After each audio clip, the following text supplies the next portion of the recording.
Good morning, everybody. So, for those of you who are like me, I thought the press conference started at 10 o'clock Central and it started at 10 Eastern. So, I missed the entire thing, so we are just going to watch it together, all of us. Trying to adjust my camera. I have a new setup. Let's do this. Hello.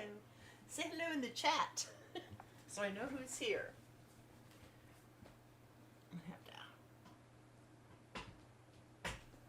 Okay, this might be better.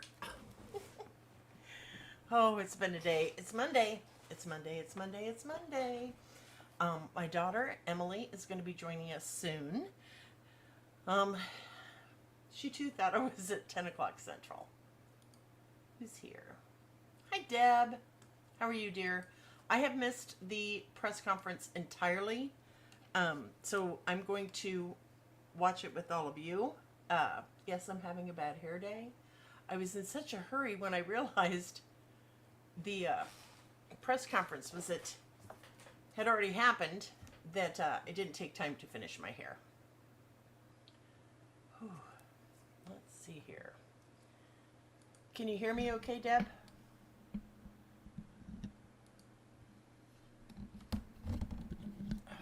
We're just waiting for more people to join.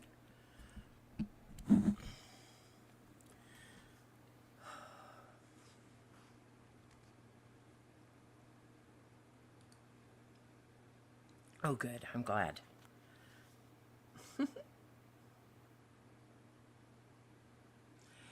So, y'all are going to love my daughter. She is freaking awesome.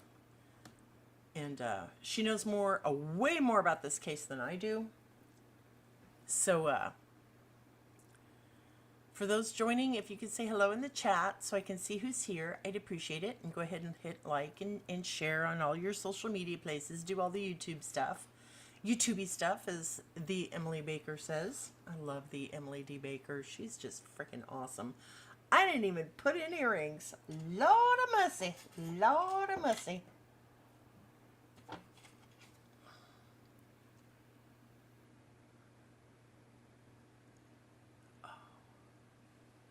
Deb, did you see the press release or the press conference? I can't even think of words today. I can't. It's Monday.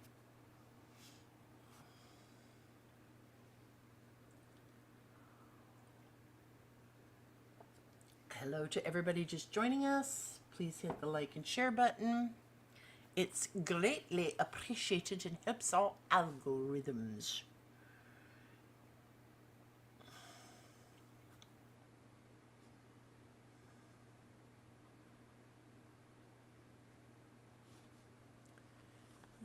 Okay.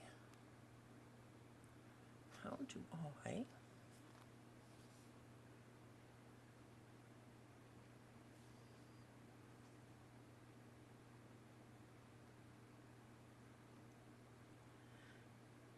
It's a rainy, gloomy day here.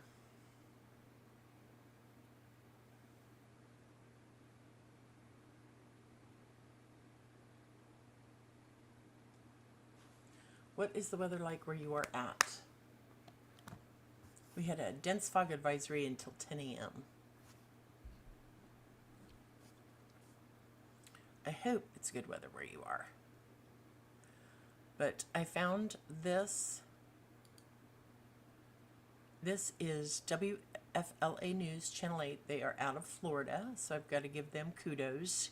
And Shannon, don't let me forget to put that in the description on YouTube, so for copyright stuff.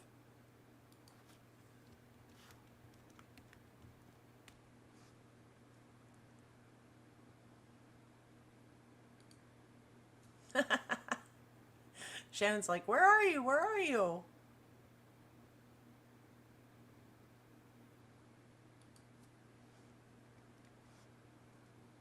We're just waiting for a couple more people to come in.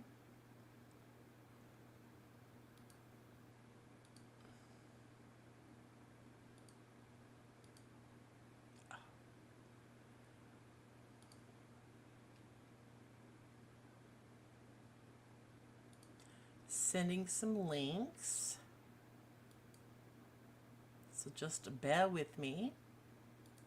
Sending some links. Yes, you were going to hear. So just bear with me. You might hear double stuff.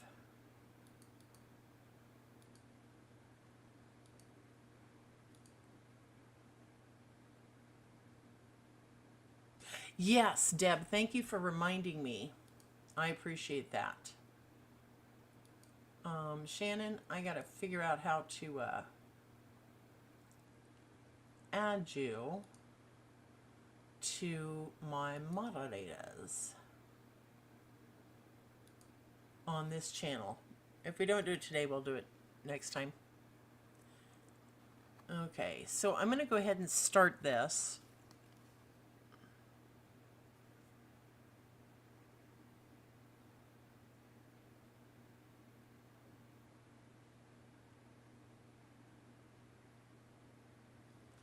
And if you haven't hit subscribe already or like, please do so. And I'm going to go ahead and start this press conference, and we'll just watch it together and people can catch up as they join us. How's that sound?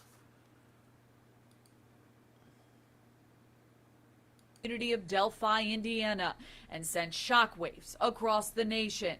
Two teenage girls, Libby German and Abby Williams, went for a walk on the Monon High Bridge February 13th, 2017, and never returned. They were found murdered near a community hiking trail the very next day. There's no words for it. It affects us hard, you know, as a family. I didn't sleep for a long time. You worry about them dating and driving and going to college, not going out for a walk on a beautiful February afternoon. The day after the discovery, police released this photo of a man seen walking on the trail. Around the time the girls, days later, they called him a suspect. Then police announced Libby had video and images of the suspect on her phone. This time, of a man saying, "Down the hill." Another clue was released months later on July 17th. I'm State muting police myself released this so sketch that you all of the don't get an suspect. echo. It was based on tips from a witness on the trail that day. Shows a little more facial features, gives you a little more information on what's we're looking at, who the suspect might be, and that's why we feel it is very important that this picture's out there. Nearly 2 years later, a new sketch, and police announced a new direction in the investigation. They also shared this new video from Libby's phone and this extended audio clip.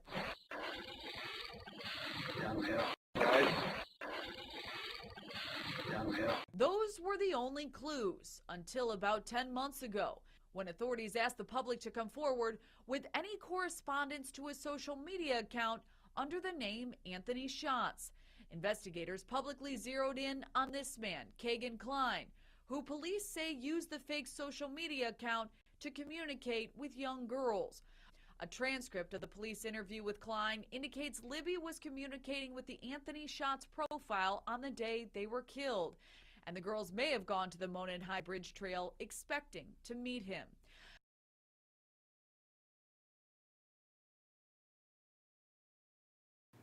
Yeah, I stopped that. Do you all remember that guy?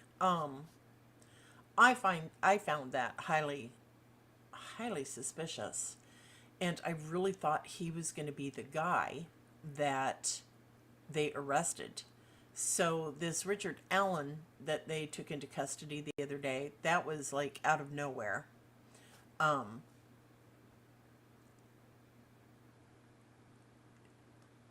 don't know what that means, Shannon. Anyway, I really expected that he was going to be the guy that they arrested. So when they arrested Richard Allen, I was like, who the hell is he? So I'm not sure if everybody else had that same response. If you did, leave it in the chat. I would like to know. We're going to go back to this, okay? And yes, I will be muting and disappearing so that there is no echo.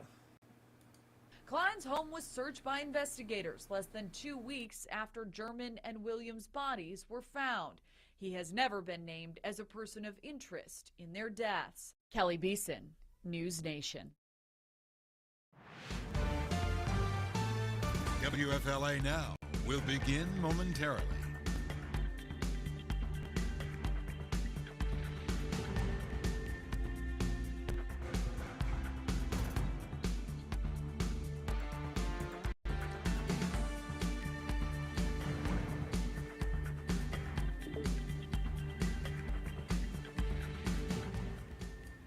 So that park, oh, your way of saying you're here. Thank you, Shannon. Anyway, that park, that looked like just a really peaceful, serene place to be. And then you've got this guy that comes along, and I just can't even imagine. I just can't even imagine. I mean, I've got grandchildren. I just can't even. I can only imagine. Oh, backstage. Okay. Breaking news on WFLA Now. Here's JB Buno. The day Delphi, Indiana has prayed for 5 years after the murders of 14-year-old. Okay. My Emily is here. Emily, can you hear me?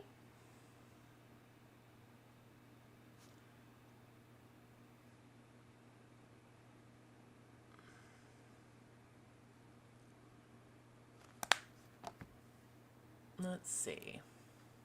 She's here. She's just getting everything ready. So, Emily, if you can hear me, what we're doing is we're watching this press release from WFLA out of Florida, simply because that was the one I could find with the best reception.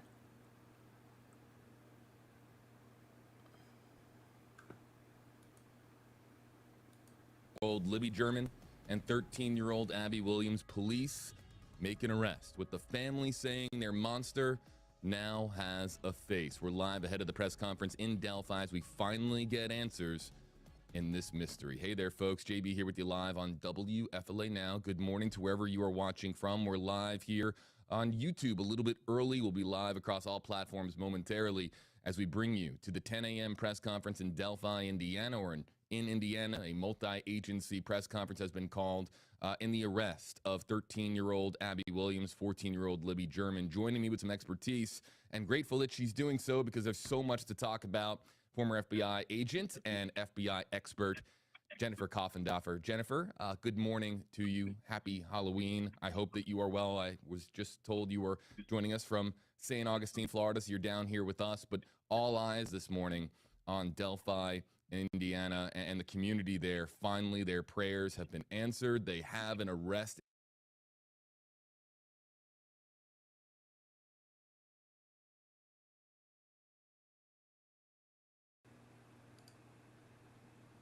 Okay, we're just pausing for just a brief second. Emily, can you please try speaking now to see if that works? We're just having a few technical issues.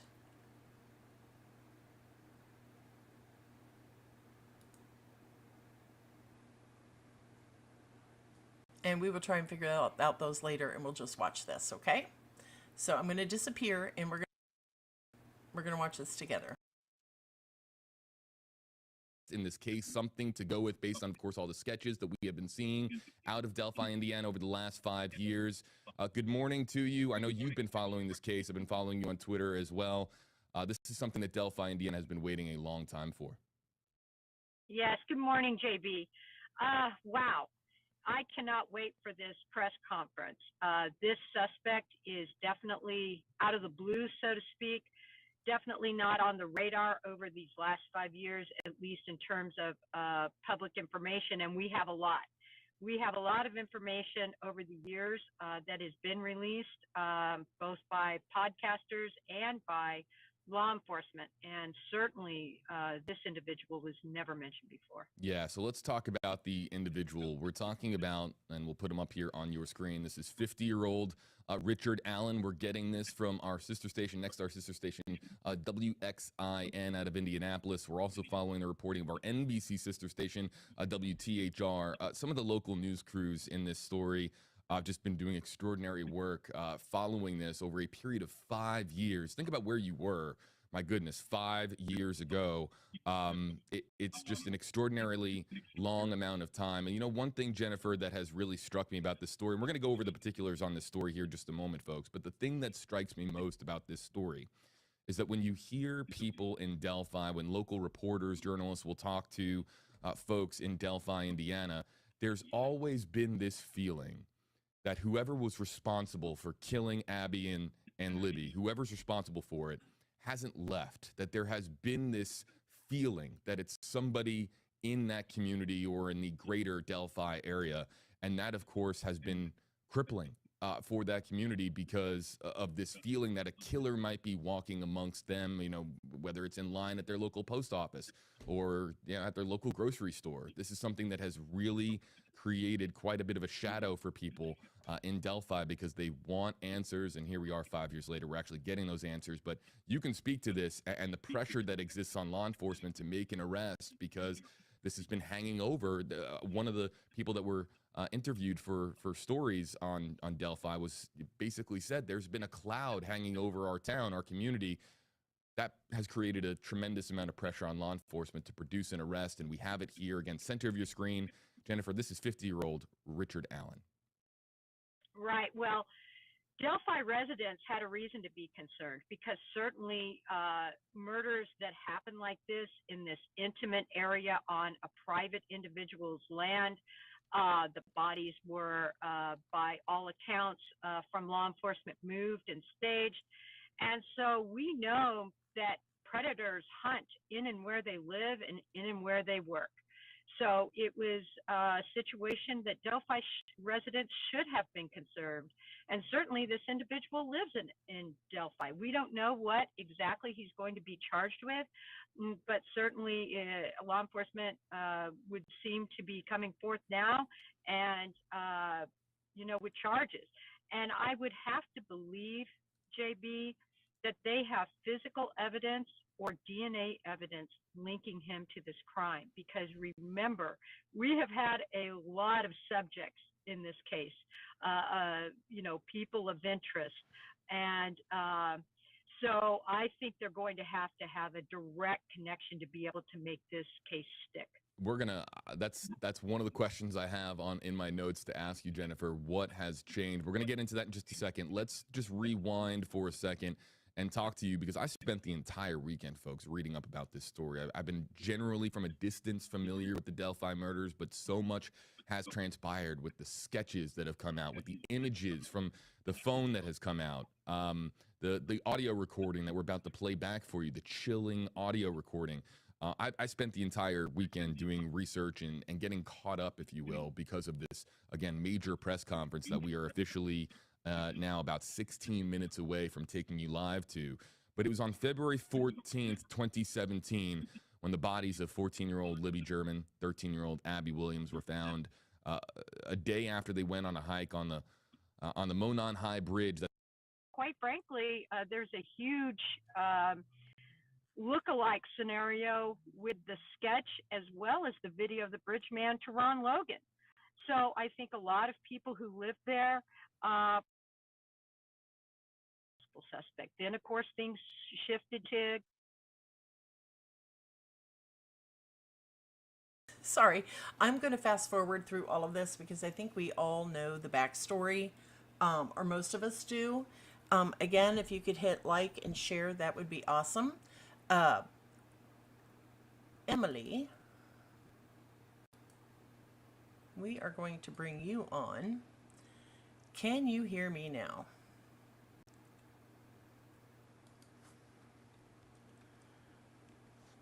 So we're going to go ahead and start the actual press conference because I don't know that I have copyrights. I might be infringing on some copyrights here, so I would like to just get straight to the press conference. Thank you, Emily, for pointing that out to me. I have your volume up on high, and you are not muted, so I don't know what the problem is on your end, but we are going to move on to the presser, okay? Keegan Klein. And I know we're getting ready for the Okay, conference. this will serve as your 2-minute warning. 2 minutes again. 2 One minutes. last time, please silence your cell phones. And again, High profile this case has become over. Okay.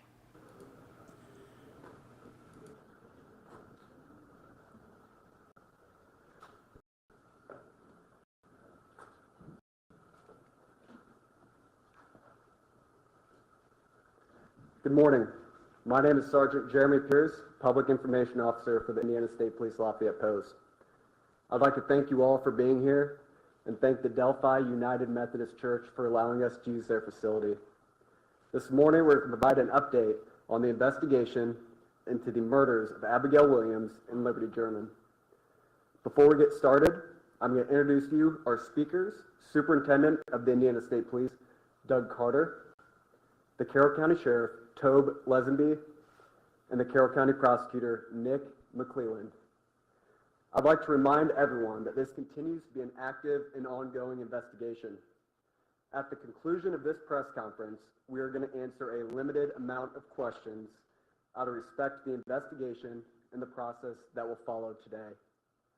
We will not discuss evidence that is related to this investigation. On behalf of the Delphi Double Homicide Task Force, thank you all for your continued support. I would now like to introduce to you our first speaker, Superintendent of the Indiana State Police, Doug Carter.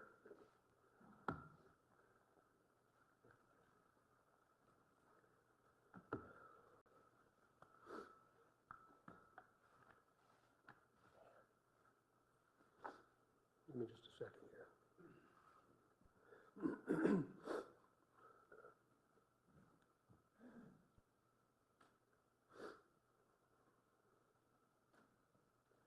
Seldom do I have prepared remarks, but today is different because I do not want there to be any confusion or ambiguity with what I will say. Today is not a day to celebrate, but the arrest of Richard M. Allen of Delphi on 2 counts of murder is sure a major step in leading to the conclusion of this long-term and complex investigation.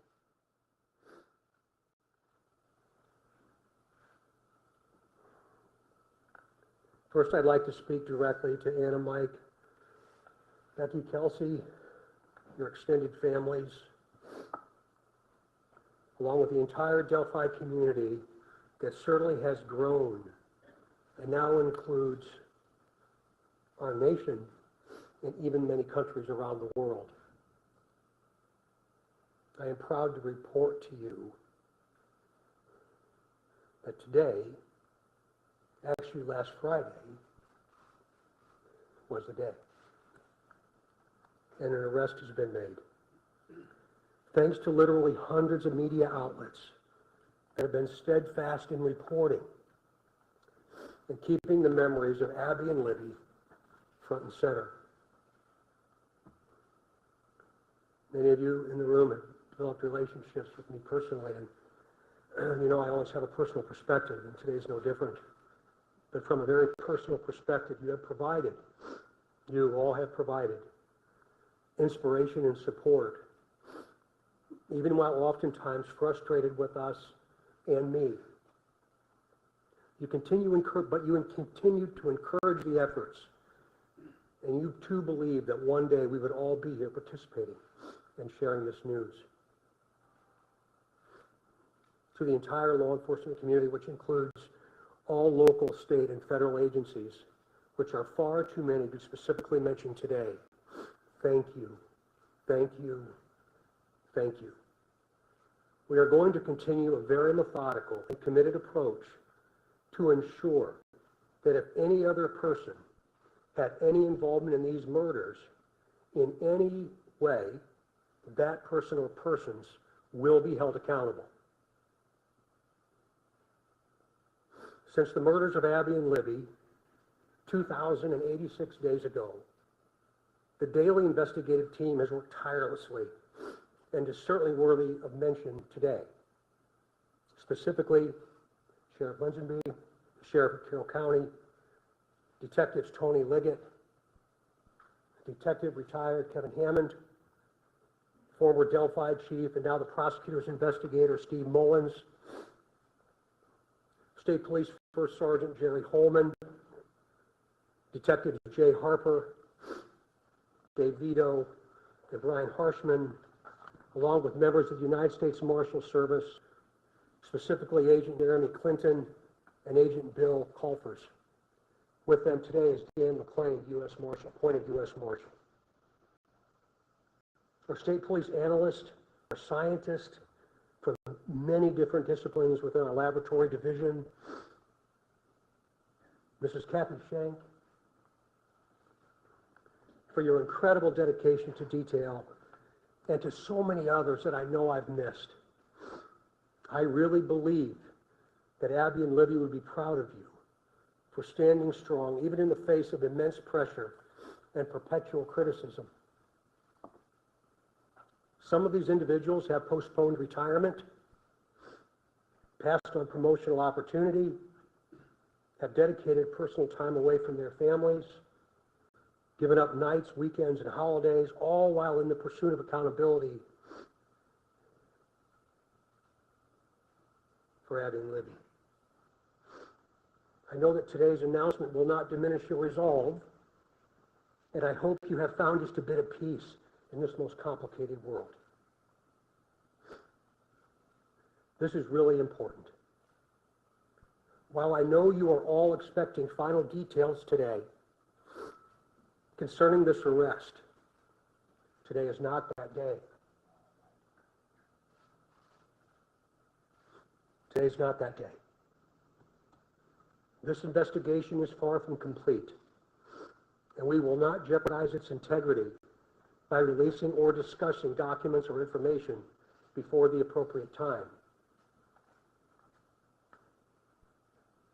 Prosecutor Nick McClellan, of course, will share additional information about what we can and cannot say, and also explain to you why the probable cause affidavit is temporarily sealed by the court and not available.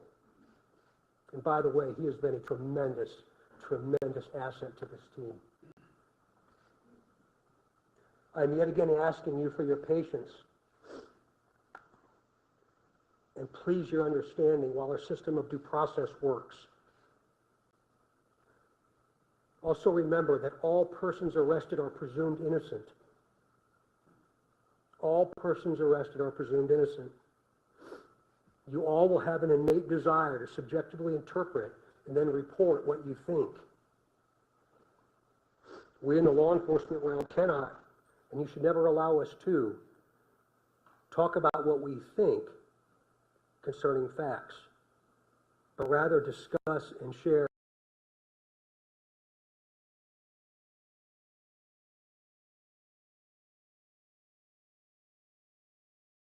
at the right time what it is we know.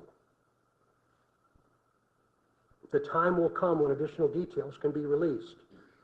But again, today is not that in our plan. The prosecutor has been very clear with law enforcement about what his expectations are, about what can and cannot be released, shared, or discussed. So we will, of course, comply. If you choose to be critical of our silence, be critical of me, not the front line. These are the folks that have committed their entire lives to a successful conclusion. In other words, a guilty verdict. As we move to the next phase of this investigation, I will continue to offer all resources that the ISP has to not only the investigative team I anticipate growing, but also to Prosecutor McClellan as we prepare for the coming months. Again, Nick has been very resolute and very clear, and I'm most grateful for his leadership. And it's going to be really important as we move forward. Please continue offering tips that you would like to share. The many. So, if I'm understanding this correctly, we're not going to learn anything today. This is just basically a congratulatory thank you, everybody. Am I correct in understanding this? Please tell me if I'm wrong. Avenues to report will remain open and will be available to all. Please continue doing that. In closing, I stand before you in this church and very place where we held our first briefing nearly 6 years ago, and just hours after the murders of Abby and Libby. right here.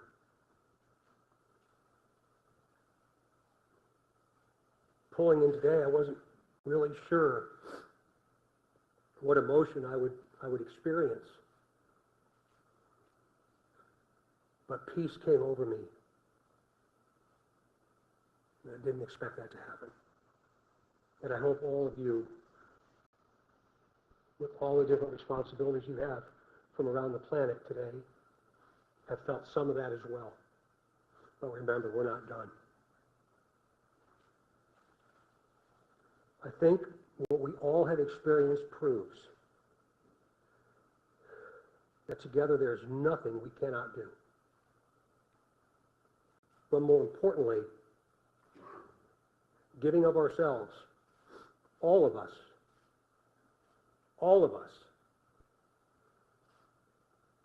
giving of ourselves matters more than what we could ever receive.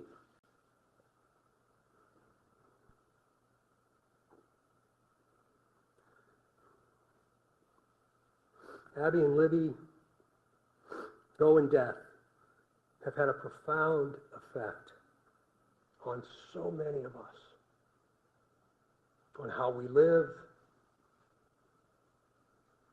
and as importantly, who we all should be. I would now like to introduce to you my friend, the Carroll County Sheriff, Tom Lidsby, for his remarks. Sheriff.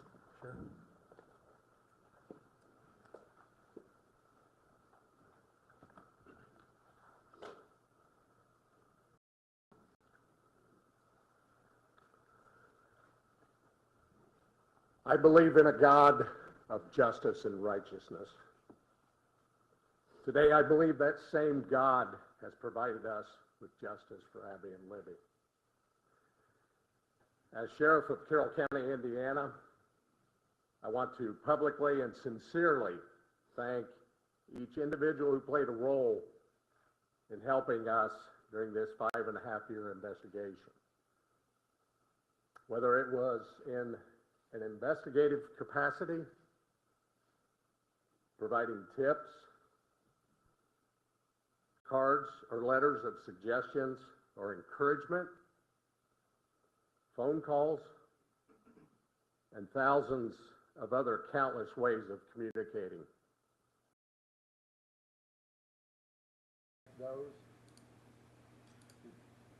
Okay. I don't think we're going to learn anything today about this guy that we haven't learned over the weekend. Tell me if I'm right or not, but I think right now what they're trying to do is protect this case as much as humanly possible. So I don't think we're going to learn anything else. But I would like to discuss it. And I'm going to try and bring my daughter back on.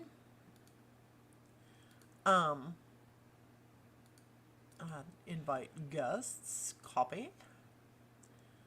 Send it in an email so that she can tell us more about this case, because I really am not as familiar with it as she is. Okay, just bear with me. My heart just breaks for this entire family. For both families. Sent you a link from Crime Watch email. Check spam.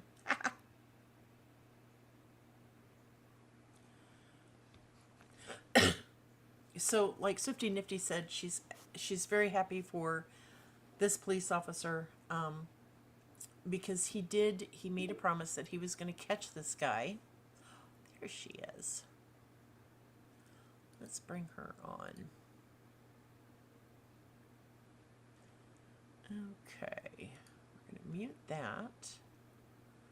We're going to do this and see if we can get a side-by-side.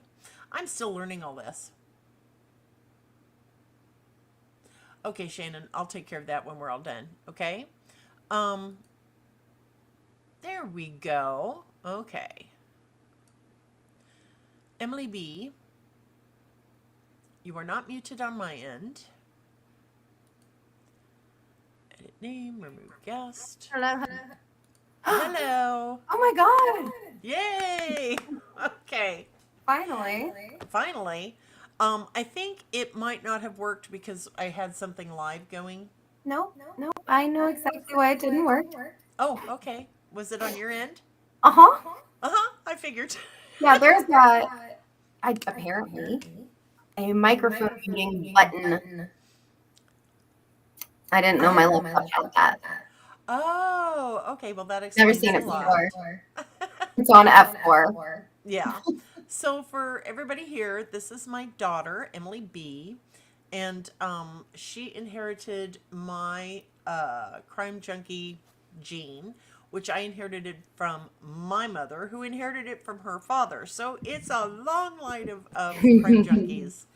So these murders took place 5.5 years ago in Delphi, Indiana. Yep. And for years, you have been following this case far more closely than I have. So, what are some of the important things you think we need to know about this case? Well, oops, excuse me. Unfortunately, a lot of the stuff that I watched on YouTube was the rumor mill. Yeah. And a lot of that is not going to end up in the trial. It's probably not true. Mm-hmm. Is there an echo? Yes. I'm echoing. I will mute myself. Okay. Oh, so we're good now then? Awesome. Okay, so I'm not going to get into any of the rumor mill stuff, but boy, was that a wild ride. But I will say, I mean, if you just want some basic information, it's my understanding they have 43 seconds of audio. It's probably from a video on her phone that was then put into her pocket, meaning it filmed just the inside of her pocket, but it picked up the audio the whole time. I mean, she obviously filmed the man on the bridge. Libby, I mean. And then, he gets closer. She hides the phone in her pocket. That's my assumption is the pocket part. But it's 43 seconds is, I believe, what they said. And they've only ever shared guys down the hill. Some would argue it's actually guys go down the hill, like get down the hill. But yeah, it's a really limited voice sample that they've released. That's what I heard. And I'm just learning about this whole 43-second video in the last few days. I thought all they had was what we saw in the news reports. No. I was incorrect.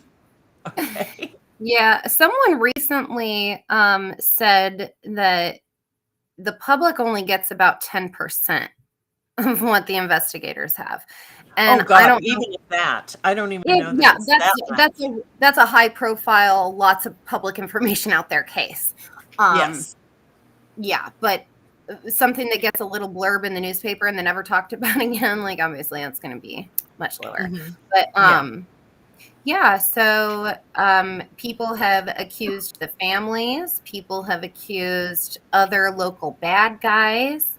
There's the whole thing with the Murder Sheet podcast. I cannot wait to see if there is a connection between Kagan Klein, Tony, and his dad, Tony Klein, and this guy, Richard Allen, who apparently goes by Rick or Ricky. So who are the first two guys you mentioned? Kagan Klein and his father, Tony Klein. Kagan is the heavyset young man with the brown hair and the terrible facial hair, who created the Anthony Shots account. That's what I thought, and I just wanted to clarify because I didn't want to make any mistakes. He's the catfisher. Yep, and then his dad is Tony. Now, Tony is short for Anthony. Yes. And Kagan's middle name is Anthony. So you could argue that Anthony Shots could have belonged to either one of them, except that Kagan has admitted it. But he hasn't thrown his father under the bus completely. So what is your gut telling you? Do you think they're related? That they had something to do? I think personally, if they had something to do with the actual murders, that the police would have arrested all three of them. Don't you think? Or am I wrong in that assumption? Well, it depends on what you mean by involved. Because if Kagan catfishes Libby and is like talking to her, pretending to be this gorgeous model, he doesn't have to be the one that goes out to the bridge and kills her in order to be involved. All he has to do is pass that information. Hey, there's going to be this girl out there. That's all he's got to do is set up the bad guy with the girl. Well, that's not what he's been charged with. He's been charged with child abuse materials. Yes. I still think, well, I don't know. I still think that they would have all been arrested at the same time. I'm not sure that they're linked. I'm not sure that they're actually linked. Hi, Rose. I'm gonna be really disappointed in like maybe the Murder Sheet podcast a little bit, or at least the situation surrounding the publication of those documents. I mean, I know they allegedly got those documents like not by hacking, but by just having to they happened to stumble upon them when they were accidentally made public for a few minutes. Oh, that's right. Did you know about that? I forgot all about so that. Somebody was putting those documents into trying to put them into a private system only accessible by attorneys and law enforcement, stuff like that, the private side of the state website, and it was added to a public database. The Murder Sheet podcasters saw, oh my God, this was just uploaded, download. They downloaded it, and then the person who uploaded it was like, oh crap, and look it up. I forgot all about that. But they have said that they got permission before they put anything out there. Okay. So like they contacted law enforcement and said, we got these legitimately. We didn't steal them, but they were accidentally uploaded. So like this is what we want to say. Are you okay with that? And they gave the green light. Is that because it has nothing to do with it? Yeah, Diana is asking what documents. Not everybody is as familiar with this as you are. Sorry, so these were. Go ahead. I'm not sure what document was called, but it was a lot of information, interviews with Kagan, unredacted, I believe, with names and everything. Yeah, so I don't know exactly what the name of this type of document is, but it was evidence.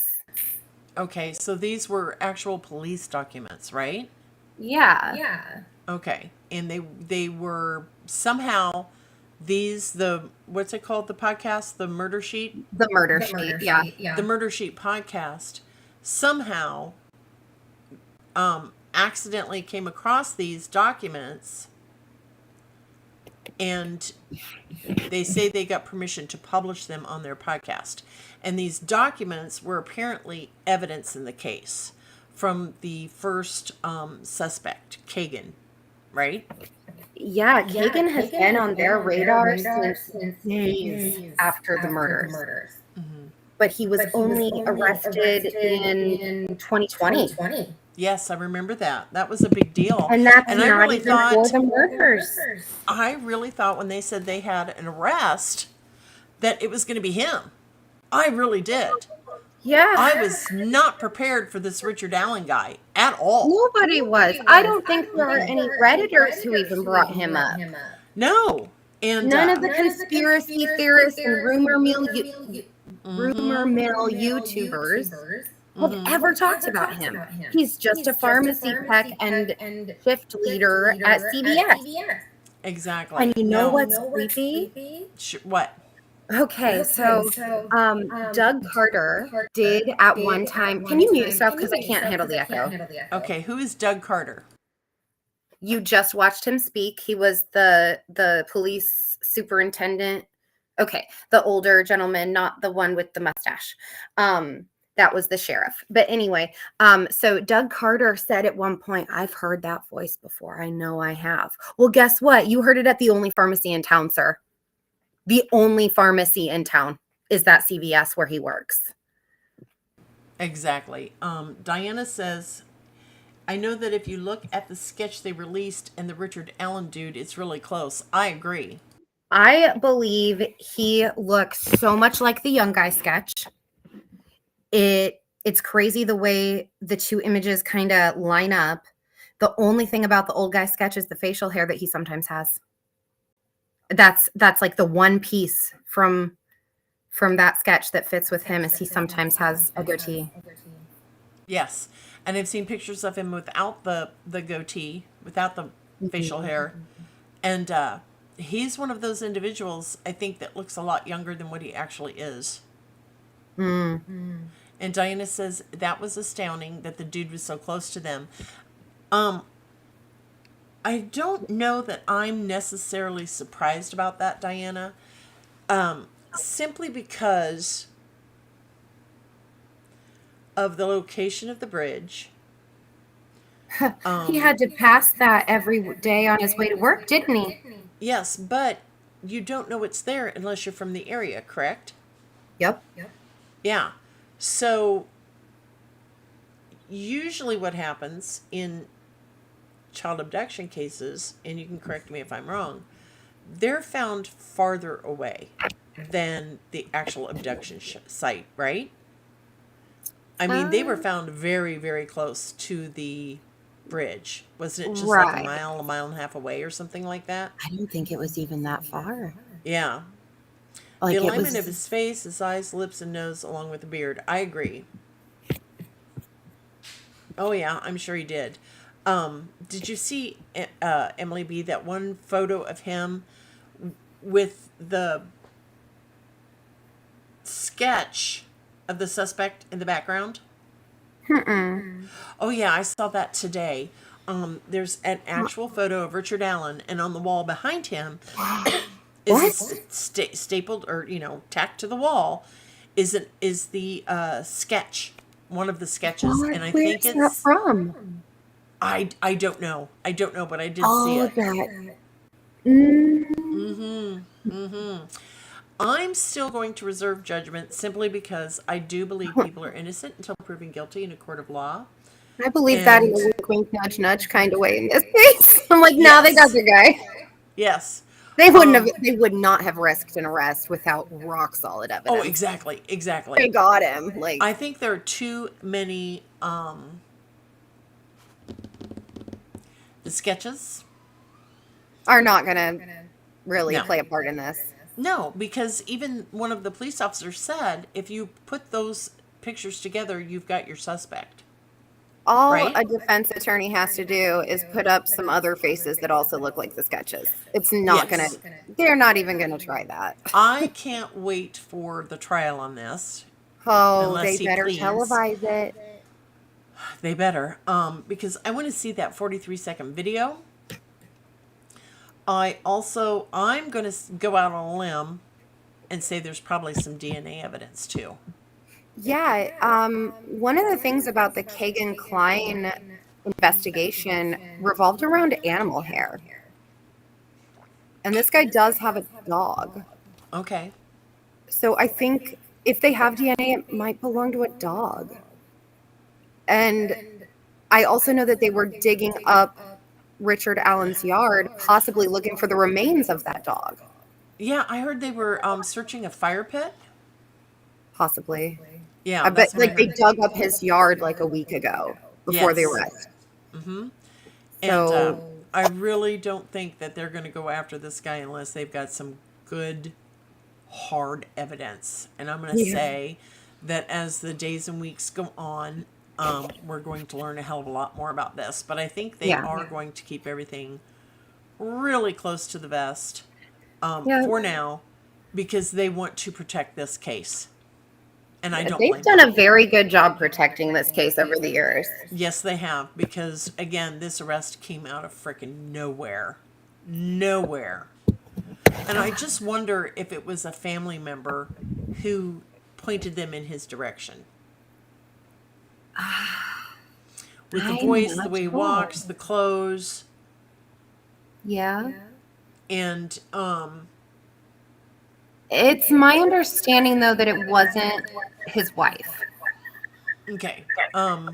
because his wife and kids were notified and devastated. Okay. Diana says, according to what she's been reading, Libby fought hard. She probably had skin and blood under the nails. Probably. Yep. But if this man has never been arrested for a felony before, his DNA isn't in the system. Nope.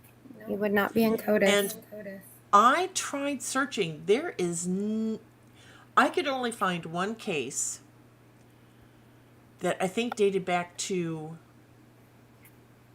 2004 in Indiana, in the whole state of Indiana, that was, the woman was very tiny. She was young, very young looking, and very small in stature. And she was murdered. But I can't help but wonder if there aren't, if not, unalived people, then are there molestation, CA cases involved? Yeah, it would be pretty hard to get to age 50, well, 40 something, commit Yes. this heinous attack on 2 victims Exactly. and you've never done it before. Yeah, I can't see that happening. I just can't. Yeah, they Well- can match it now, Diana. Definitely. If they've got DNA, they can definitely match it now. Yep, for sure. But they could have matched it prior to the arrest. He could have thrown out a coffee cup or a pop can or a cigarette butt if he smokes or whatever. And they could have, I guarantee you that they've been watching this guy for a while. Yeah. So they also could have done reverse DNA, right? Put it Oh, into like the familial DNA? Yeah, the familial DNA. They could have done it that way. So Yeah. yeah, I agree with you, Diana. There's no way he hasn't done this before. I think that's the consensus. So I mean, we know from studying various serial killers and serial killer types, they often start with abusing animals. yes. And just because his victims were young, Abby and Libby, doesn't mean that there is a yucky aspect to it. Yes. Okay. It could have just been. Are you leaving, baby? I love you. That's my husband. That's Mr. Highlander. Be careful and have fun, sweetheart. And tell Kenny I said hi. He's going out to breakfast with his son. Aw. So, Because here's the thing, we don't know if there was any SA involved. SA stands for Yes. something you can't see on YouTube. yes. Okay. I'm going to go way out on a limb and say there probably was. Because you would assume that. But if you watch those past interviews with Tobe Lesenby and Doug Carter, they kind of hint that maybe that's not true. Okay. That it's not what you would expect. True Grizzly Crime? Yep, What's her name? Gisela K. Yes, I was watching her this morning, and I think it was her. Or no, it was a different one. It was a different one. I'll have to go find it. But she actually was able to get a picture of Richard Allen's daughter. Oh my And God, she I've seen said it. the similarities between her and one of these girls was almost like twins. His daughter looks like Libby, the one who fought so hard, the one Yes. that it seemed targeted to. Yeah. It would be creepier to me, that picture of his daughter on the bridge. Yes. It was taken before the murders. So it's not like he got her on the bridge 2 years later to recreate it. Yeah. That would be even creepier. But that would go in the Yes. fictional book, not the real case. Yes. It just blows my mind. It just really blows my mind. Yeah. He lives so close to the bridge. No wonder his daughter has a picture on the bridge. Oh, That's exactly. their I neighborhood. mean, probably half the town has pictures of their kids on that bridge. I Again, mean, yeah. you don't know about this bridge unless you live in that general small area, right? Yeah. It's not like, going over the I-74 bridge or the Golden Gate Bridge or whatever. So anyway, well, Emily, thank you for being here and filling us in and sharing your thoughts on this. I'm going to end this for now because I have to go eat something and take some medicine that requires food. All right. And I just got to go get a slice of toast. But this has been a lot of fun. And yes, people, we are going to be doing this again. One of the things that Emily and I would like to do is this crime junkie podcast where we just talk about all sorts of different cases. And it will have to be done during the day because she's got 2 children. And the youngest, Miss Warrior Princess, lost her inside voice and can't find it. Mm-hmm. Yeah. A couple weeks ago, Emily's, what do we call him, Emily? Boyfriend? Yes. Okay. What else would you call Well, him? I wasn't sure what we should call him. Future So husband anyway, as well, but I Malia don't have the actual ring yet. Yeah. Malaya is screaming like not even at the top of her lungs. She doesn't need to. And she can still be like ear-piercingly loud. And Scott said, Malaya, can you use your indoor voice? And Malaya, I guess, looked right at him and said, can't find it. I lost it. Oh my gosh. Yeah.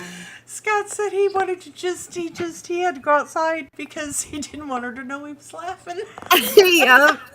She says the craziest stuff sometimes. Oh, she does. Oh, Diana says we call him the servant. I like that. Oh my goodness. The better half, the other half, the lesser half, significant other. Oh yeah, we can come up with all sorts of nicknames.